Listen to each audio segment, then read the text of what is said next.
আমি দীর্ঘ ৪২ বছর এই পেশার সাথে জড়িত এবং প্রপার অ্যাস্ট্রোলজিটা করি বিজ্ঞান ভিত্তিক, এবং সেখানে আমি দেখেছি কিছু যোগ আছে,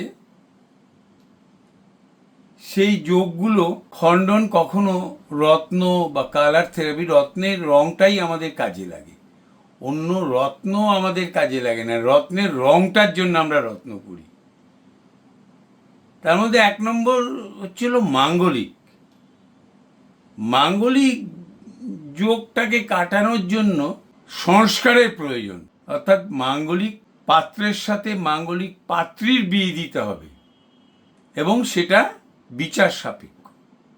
মাঙ্গলিক পাত্রীর সাথে মাঙ্গলিক পাত্রের বিয়ে দিতে হবে, মাঙ্গলিক পাত্রর সাথে মাঙ্গলিক পাত্রীর বিয়ে দিতে হবে, এবং ওটা ন্যাটাল চার্টকে মিলিয়ে বিচার করে। এতে নেচার ক্যারি করে। মাঙ্গলিক একটা নেচার, একটু লেজি হবে, একটু আরামপ্রিয় হবে, বাট এনার্জেটিক, একটু ঘুমোতে ভালোবাসবে, সত্যি কথা বলতে অসুবিধা হয় না তাদের, সেন্টিমেন্টাল হয়, সব জানার একটা প্রবণতা আছে। এই টাইপের আরেকজনের সাথে বিয়ে দিতে হবে। এটা নেচার, এটা সংস্কার। মাঙ্গলিকের সাথে মাঙ্গলিকের বিয়ে দেওয়া, কিন্তু বিচার সাপেক্ষ। দুটো ন্যাটাল চার্টকে বিচার করতে হবে,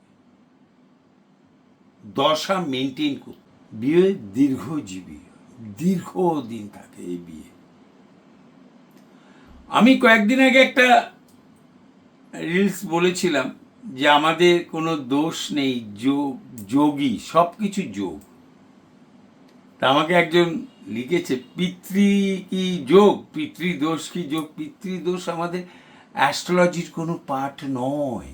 কত পদ পেয়ে কি পেয়েছে মৃত্যুর সময়, সেটাকে বলা হয়। ওটা অ্যাস্ট্রোলজির মধ্যে কোনো গ্রহের প্রভাব বা নক্ষত্রের প্রভাব ওখানে জড়িত নয়।